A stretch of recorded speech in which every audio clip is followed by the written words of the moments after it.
Hello विद्यार्थी मित्रों, आपका 11वीं में हार्दिक स्वागत है। मैं गीता यादव आपको हिंदी पढ़ाती हूँ। आज मैं पहला पोयम है जिसके कवि का नाम है कबीर। कबीर के बारे में थोड़ी सी जानकारी ले लेते हैं। स्क्रीन पर है, आप लोग उसको देख लेना और पढ़ लेना। कबीर भक्त कवि थे। वे समाज में व्याप्त धार्मिक बाह्य आडंबरों को पसंद नहीं करते थे, इसलिए उन्होंने हिंदू और मुस्लिम दोनों के धर्मों का विरोध किया है। कुरीतियों का उन्होंने विरोध किया हुआ है। उनका जन्म जो है 1398 और मृत्यु 1518 में हुआ था। भक्तिकालीन निर्गुण संत परंपरा में कबीर का जो स्थान है सर्वोपरि मतलब सबसे ऊंचा। उनका जन्म काशी कहाँ पर है? वाराणसी यानी बनारस में हुआ था। नीरू और नीमा नामक जुलाहा दंपत्ति, जुलाहा मतलब होता है जो बुनकर होते हैं, कपड़े बुना करते हैं। अभी तो सब कोई कपड़े बुनते हैं फैक्ट्रियों में, लेकिन पहले जो था जुलाहे ही जो रहते थे वो कपड़ों को बुनाई करते थे। दंपत्ति मतलब पति पत्नी ने उनका लालन पालन किया था। कबीर निरक्षर थे, यानी कभी स्कूल गए ही नहीं थे। मानव प्रेम का 2.5 अक्षर पढ़कर वे पंडित हो गए थे। उन्होंने क्या पढ़ा था? मानव प्रेम जो 2.5 अक्षर 2 और आधा, वो पढ़कर वे बहुत बड़े विद्वान बन गए थे, पंडित बन गए थे। वे रामानंद के शिष्य थे। किसके शिष्य थे? रामानंद के। उन्हीं से कबीर ने राम नाम के मर्म को पहचाना है। कबीर भक्त कवि, संत और बहुश्रुत थे। कबीर के दोहे भी आप लोग सुनते ही हो, कई सुने हो, और लगभग रेडियो में सुबह देता ही है। उन्होंने अपने युग में व्याप्त जात पाति कुरीतियों, अंधविश्वास, बाह्य आडंबर, मूर्ति पूजा, अवतारवाद, उस युग में व्याप्त धार्मिक धर्म संबंधी से मतलब कि बहुत ही संकीर्णता मतलब बहुत ही मतलब खुलकर विरोध किया था। उनके पास अनुभव का असीम भंडार था। उनके पास बहुत अनुभव था इन सब चीज़ों के। अवतारवाद जैसे कृष्ण अवतार, रामा अवतार, वराह अवतार, ये सब, मूर्ति पूजा, इन सब में वो बहुत ज़्यादा जो है विरोध किया करते थे। कबीर की भाषा सदुक्कड़ी भाषा कहलाती है। सदुक्कड़ी मतलब होता है साधुओं के द्वारा, जो साधु चलते फिरते रहते हैं, हर प्रांत में जाते हैं। अगर गुजरात में गए तो उनकी भाषा में गुजराती, राजस्थान में गए तो राजस्थानी, जिस तरह से अलग अलग वो घूमते रहते हैं, उनकी भाषा में सभी प्रांतों का कुछ न कुछ तत्व मिलता ही है। उसको सदुक्कड़ी भाषा कहते हैं। इसमें बोलचाल की सहजता और बोधकता है। कबीर की रचनाएं कबीर ग्रंथावली में संग्रहित है। जो कबीर की रचनाएं हैं वह कबीर की ग्रंथावली में हैं। इसमें एक उन्होंने पद दिया हुआ है जो आपके समक्ष में है। मैं अभी इसमें शब्दार्थ भी है, वो स्क्रीन पे आएगा, उसको बाद में आप लोग लर्न करके अपने नोट में नोट डाउन कर लेना। पहला है, साधु देखो जग बौराना। कबीर कहते हैं कि हे भाई, साधु मतलब भाई बंधु, साधु देखो जग बौराना, साच कहो तो मारन धावे, झूठ कहे जगपतियाना। साच मतलब सच्ची बात। कहते हैं हे भाइयों, जब मैं सही बात कहता हूँ, जब उन्हें कोई सच्ची बात बताता है तो वे उसकी बात को सुनने के लिए तैयार नहीं होते हैं। उसकी बात पर उन्हें गुस्सा आता है और वे उसे मारने दौड़ते हैं। झूठ है जगपतियाना, साच कहो तो मारन धावे। जब सच्ची बात कहते हैं तो मारने दौड़ते हैं, लेकिन जब झूठे कोई कहता है तो पूरा संसार बड़े चाव से उसको सुनता है और उसकी बातों पर विश्वास करता है। यानी उसमें सच और झूठ की पहचान नहीं रह गई है। कहते हैं हिंदू कहते हैं राम हमारा, मुसलमान रहमाना। हिंदू लोग कहते हैं कि राम हमारे हैं, और मुसलमान लोग कहते हैं कि रहमान हमारे हैं। जो भी ये हैं वह अपने अपने धर्म के अपने अपने भगवान को सर्वस्व मानते हैं। आपस में दो लड़े मरतु हैं, मर्म कोई नहीं जाना। ये दोनों हिंदू और मुस्लिम दोनों आपस में लड़ रहे हैं, मर रहे हैं, और दोनों के मर्म को, दोनों के सच्चाई को जानने की कोशिश कोई नहीं करता है। आपस में दो लड़त मरतु हैं, मर्म कोई नहीं जाना, उसकी सच्चाई को कोई नहीं जानता है, लेकिन दोनों एक दूसरे से लड़ रहे हैं, मार पीट कर रहे हैं, मार पे आ जाते हैं। तो इसके बाद कबीर कहते हैं, बहु मिले मोही नेमी, धर्मी प्रात करे स्नाना। प्रात मतलब प्रातः, सुबह। बोलते हैं मुझे बहुत सारे बहुत सारे नियम और धर्म को पालन करने वाले मिले। अनेकों लोग को मैंने ऐसे देखा कि जो सुबह उठते ही गंगा स्नान करने का ढोंग रचते हैं। तिनका थोथा ज्ञाना, थोथा मतलब खोखला, तीन का मतलब उनका, जो भले ही बहुत ही वो लोग जो है बड़े धर्म के भाई पालन करते हैं, पूजा आराधना करते हैं, नियम को करते हैं, लेकिन उनका जो ज्ञान है थोथा है। उनका ज्ञान कैसा है?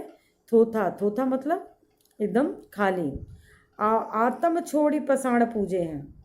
आत्म मतलब कि इंसान, आत्मा, आत्मज्ञान के महत्व को छोड़कर, पसाण मतलब पत्थर, आत्मज्ञान को छोड़कर वो पत्थर की पूजा करते हैं, मंदिर में जाते हैं, मूर्ति पूजा करते हैं। ऐसे लोग आत्मज्ञान का महत्व न देकर पत्थर की मूर्ति की पूजा करने जाते हैं। आसन मारे डिंब धरि बैठे, वे आसन और ध्यान की बातें करते हैं। डिंब मतलब कि एक जगह स्थिर होकर बैठ जाना, दंभ करना। वो आसन मार कर डिंब धरि बैठे, जैसे बड़े लोग, बड़े बड़े जो साधु संत होते हैं, बड़े ज्ञान देते हैं, उनकी बात कह रहे हैं। ये आज की देखो, आज भी यही हो रहा है। पहले भी यही होता था जब कबीर मध्य युग में हुए थे, जिसे भक्ति काल के नाम से हम इतिहास बताता है और हम जानते हैं। और आज भी वही सब हो रहा है। सब बड़े बड़े ढोंगियों की बातों को मानकर अपने आप में को विश्वास छोड़ दिए हैं। मूर्ति पूजा, भगवान पूजा, ये सब बस पूजा ही कर रहे हैं। गरीब लोगों की सेवा करो, गरीबों की मदद करो, किसी के मन को दुख न दे, ये सब पूजा सही होती है। ये कबीर दास मध्य युग में कह गए थे। कहते हैं, आसन मारी डिंब धरी बैठे, मन में बहुत गुमाना। मन में तो बहुत उनको अभिमान है कि जो भी हूँ इस धर्म का ठेकेदार तो मैं ही हूँ। पीपर पाथर पूजन लागे, तीर्थ व्रत भुलाना। कहते हैं कि बाह्य आडंबरों, बाह्य दिखावा में विश्वास करने लगे हैं। पीपर के वृक्ष और मूर्ति पूजा करने लगे हैं। तीर्थ व्रत में अपना समय बर्बाद करते हैं। वो कहते हैं पीपर पाथर पूजन लागे, तीर्थ व्रत भुलाना। वो क्या कबीर दास कहते हैं कि लोग जो है अपने समय को निकालकर पीपर पत्थर को पूज रहे हैं, तीर्थ करके अपना तीर्थ व्रत करके अपना समय बर्बाद कर रहे हैं। माला पहिरे टोपी पहिरे, छाप तिलक अनुमाना। माला को धारण कर और टोपी पहनते हैं, छाप और तिलक लगाते हैं। यानी कि जैसे स्वामीनारायण में है तिलक लगाते हैं, जैसे साउथ में है तिलक लगाते हैं, ऐसे ही चंदन लगाते हैं जैसे माथे में। मतलब वही बोलते हैं कि माला पहनते हैं। कुछ लोग माला पहन के टोपी पहनते हैं, अलग प्रकार की टोपियाँ जो उनके धर्म में होती है, वो लोग साधु संत पहनते हैं।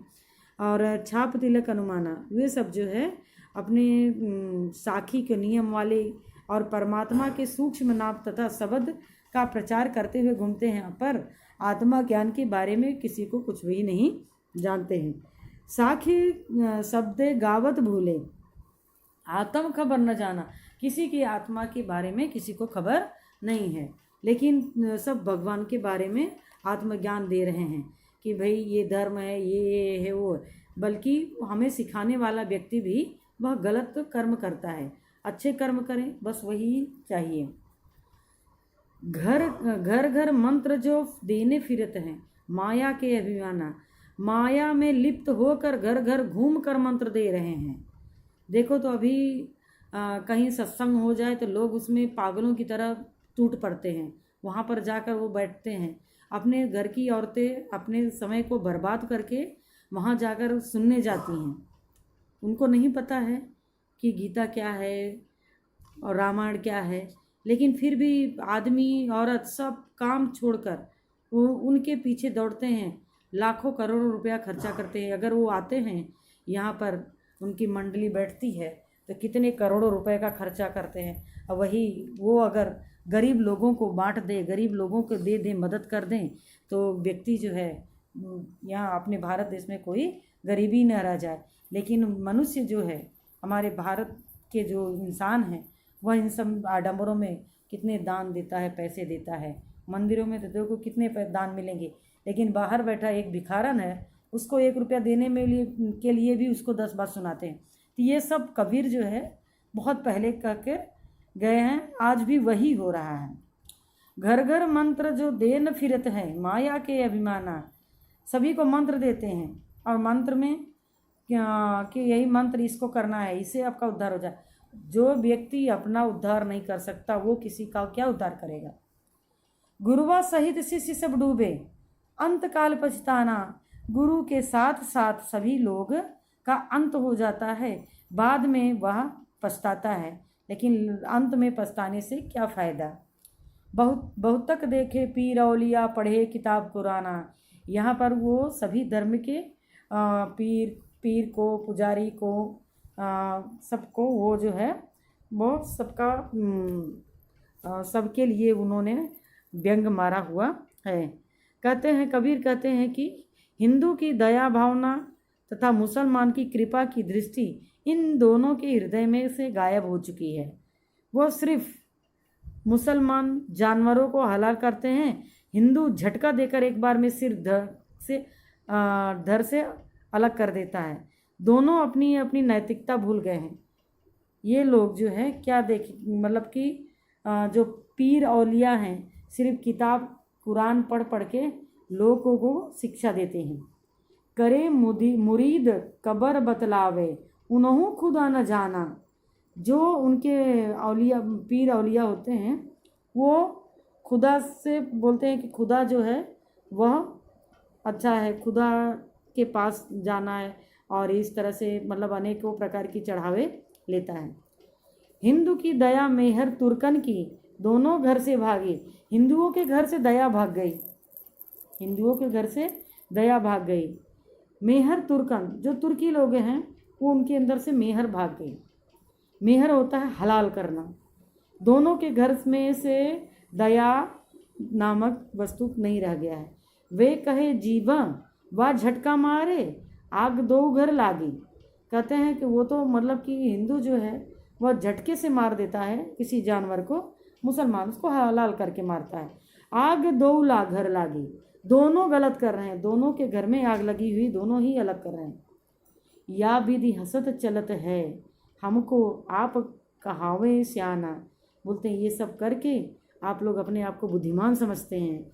कबीर दास कहते हैं कि हमें वह मूर्ख बताते हैं और स्वयं को सयाना बताते हैं कि वो हमारे ऊपर हंसते हैं कि तुम क्या जानो धर्म। कहे कबीर सुनो भाई साधो, इनके कौन दीवाना। यहाँ पर कबीर दास कहते हैं कि हे भाई साधो, साधो मतलब मनुष्य की बात कही है कि तुम सब जानो इनसे बड़ा दीवाना, हमसे बड़ा दीवाना कोई नहीं है। ये अपने आप को बहुत अच्छा समझते हैं और धर्म के ठेकेदार कहे जाते हैं। अब यहाँ पर हार्ड वर्ड्स है, इसको अपनी नोट में नोट डाउन कर लेना। बौराना मतलब पागल हो गई। साची मतलब सच्ची बात। मारन मतलब मारने दौड़ते हैं। पतियाना मतलब विश्वास करना। दो मतलब दोनों। मरतु मरते हैं। मरम मतलब मर्म, रहस्य। मोहि मीन्स मुझे। नेमी धर्मी नियम, धर्म का पालन करने वाला। स्नाना मतलब स्नान। आत्म मतलब आत्मज्ञान। पाषाण मतलब पाषाण, पत्थर, मूर्ति। थोथा मतलब खोखला। गुमाना मतलब गर्व, घमंड। डिम्ब मतलब दम्भ। पीपल मतलब पीपल का पेड़। पाथर मतलब पत्थर, पूजन लागे मतलब पूजने लगे, बुलाना मीन्स व्यस्त होना, साखी मतलब ज्ञान वैराग, शब्द मन परमात्मा का सूक्ष्म ज्ञान, गावत मतलब यहाँ पर प्रचार करते हैं, मंत्र देना कान फूंक कर शिष्य बनाना। जो गुरु लोग होते हैं अगर मंत्र देते तो कान में कुछ बोलते हैं। अंतकाल मतलब अंतिम समय, बहुत तक मतलब बहुत, मुरीद मतलब अनुयायी शिष्य, कबर मतलब मजार, उन्हों मतलब वे भी, मेहर मतलब कृपा, भागी गायब हो गए, जिह्वा हलाल, झटका एक ही बार में झटके से मार डालना,